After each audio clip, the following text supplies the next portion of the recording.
I'm Xenofair, and welcome to my review of Frostpunk. I must confess straight off the bat here, Frostpunk flew completely under my radar for a very long time.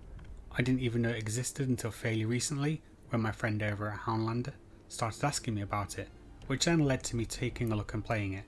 After dozens of hours in the world of Frostpunk, I wish I'd known about it sooner. Frostpunk is best described as a city building survival game. The world has been plunged into a new ice age, and all of our green and pleasant lands have literally frozen over. This is where you come in.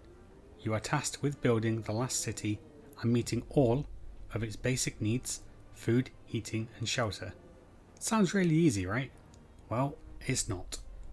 There are going to be struggles, and there's going to be a lot of those struggles. You'll have to fight off hunger, the cold, and even each other. Do all this and maybe, just maybe, you will survive long enough for the final blizzard, and if you're unprepared for that, that will be the end. This game does not hold your hand, and there will be no second chances. Above all, the number one priority is that the generator must remain on, no matter what the cost. Failing to prepare will be catastrophic in almost every scenario, and every mistake that you make costs someone the ultimate price, but I'll expand on that bit a little later. I'm going to start off with Frostpunk's presentation. Graphically, the game is very good looking. Viewing the world from initially an isometric kind of style position, you can zoom in to almost the individual person level. Each of the buildings that Frostpunk uses are well detailed, and the generator looks fantastic and does change as you research more upgrades. So when you research heating or range upgrades, the generator does change appearance. There isn't admittedly a huge variety of buildings in Frostpunk, but there doesn't have to be.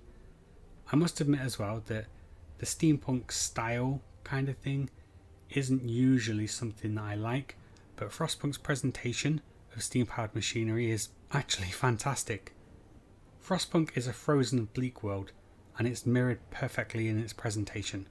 People are dressed in whatever will keep them warm, so you'll have function over form being the order of the day, and the blizzards and other weather effects add to the immersion that you are fighting against nature itself to save what little remains of, well, us. Buildings that aren't in the generator heat zones will amass heat on the roofs, and buildings which are in the generator heat zones, you'll find the heat causes the ice and snow to disappear from the roofs.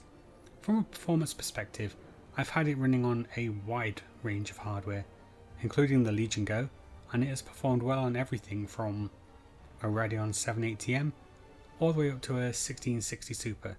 It's very well optimized, hasn't crashed on me once, looks great and runs fantastic. Now for the gameplay. As leader of the last city, it is your responsibility to keep everyone warm and fed. Failure to do this will result into your exile into the Frostlands. To let you know how you are doing, the game does have 2 meters prominently displayed in the bottom center of the UI, and these 2 meters are hope and discontent. Keep everyone fed and discontent will stay down, providing you're not feeding them sawdust, and keeping people warm will also keep you out of the trouble of mobs. There is a range of laws that you can pass to make managing these hope and discontent meters. Some will be very popular, such as extra rations or good meals or double rations for the sick, but other laws will be useful yet incredibly unpopular, such as serving soup rather than eating hearty meals. After all, no one gets full on soup, but it will stretch your raw food a little further, and in Frostpunk's world, that could make all the difference from you surviving one day to the next. You can also choose an additional path, Order or Faith, to try and keep people in line and on your side. Order is mostly about sort of sticking to rules and following authority, ensuring people do exactly as they should be, and keeping a watchful eye on events and people in the last city. Faith is more religion based and involves the construction of chapels and ensuring that people stick to being generally decent by uniting them around religion.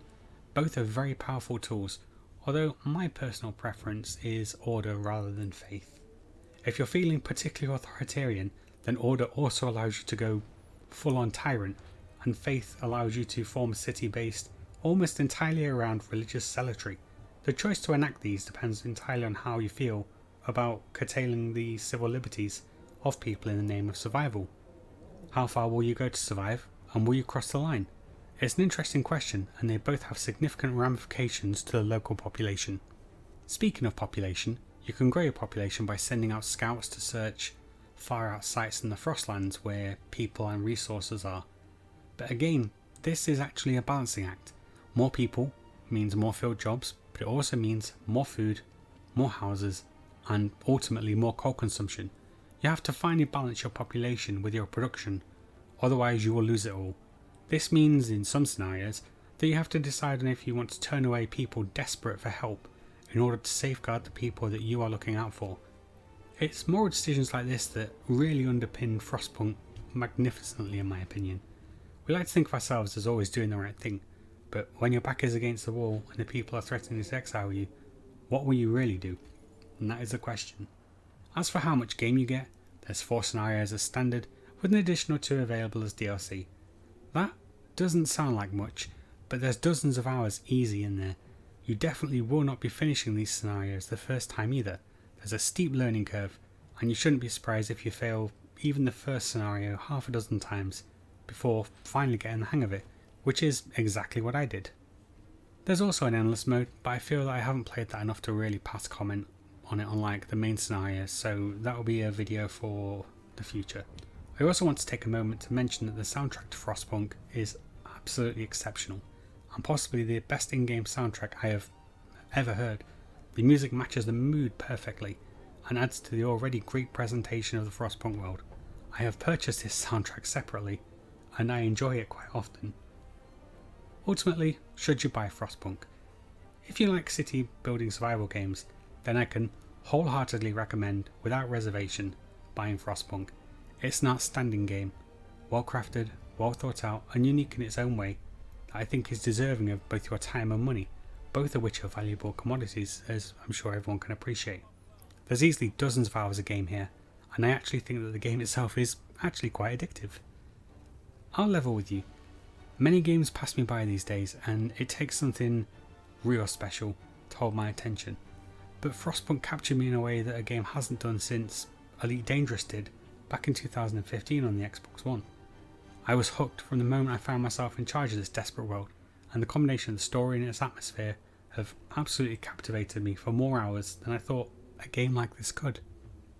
I often state in my reviews that normally you should wait for a good sale on a game, but I'm not going to do that with Frostpunk. Both the main game and DLC are worth the price of admission, even at full price, and I definitely encourage you to buy the DLC too. The scenarios are fantastic, and a real change from the main game scenarios, especially the last autumn, which is an incredible scenario. Frostpunk's world is desperate, desolate, crafted exceptionally, and above all, it is fun to play. This has, coincidentally, been the longest review I've ever written, which should speak volumes as to how much I have actually enjoyed Frostpunk and will continue enjoying Frostpunk. I've already made around half a dozen videos plus on Frostpunk, and I reckon there's going to be plenty more. I cannot recommend this game enough. Go buy it. Thank you guys very much for listening to my review, and until next time, take care. Bye bye.